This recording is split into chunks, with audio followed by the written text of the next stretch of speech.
IPL 2024 चा लिलाव येत्या 19 डिसेंबरला दुबईत पार पडणार आहे। तर IPLच्या इतिहासात पहिल्यांदाच हा लिलाव भारताबाहेर आयोजित करण्यात आलाय आणि महत्त्वाची गोष्ट म्हणजे पहिल्यांदाच एका महिलेच्या हस्ते हा लिलाव पार पडू शकेल असंही बोललं जाते।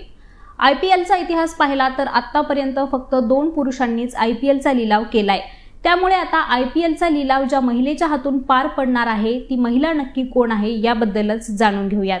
तर मल्लिका सागरच्या हस्ते IPL 2024 चा लिलाव पार पडल्याचं बोललं जाते। मल्लिका सागर ही मुंबईची रहिवासी आहे आणि तिने यापूर्वीही खेळाडूंचे लिलाव पार पाडण्याचं काम केले। तर मल्लिकाने महिला प्रीमियर लीग 2023 च्या पहिल्या सत्रात म्हणजेच WPL मध्ये सर्व महिला खेळाडूंचा यशस्वीरित्या लिलाव केला होता। तर WPL मधील लिलावाची मल्लिकाची शैली ही सगळ्यांनाच खूप भावली होती। याशिवाय प्रो कबड्डी लीग 2021 च्या लिलावात सुद्धा मल्लिका सागरने खेळाडूंचा यशस्वीरित्या लिलाव केला होता। त्यामुळे मल्लिकाला खेळाडूंचा लिलाव करण्याच्या कामाचा पूर्णपणे अनुभव असल्याचं दिसून येते।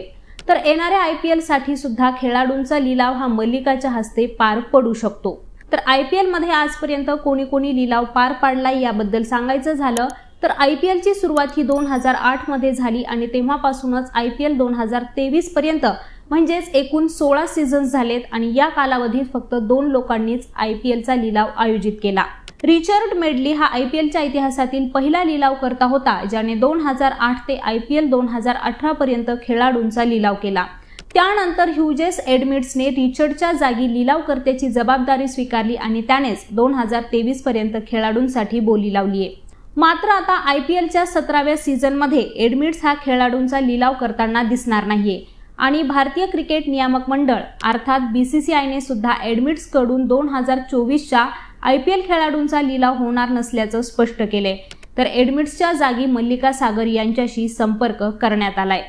त्यामुळे आता क्रिकेट खेळाडूंप्रमाणे सर्वसामान्यांना आणि क्रिकेट प्रेमींना सुद्धा या लिलावाची उत्सुकता लागून राहिली आहे।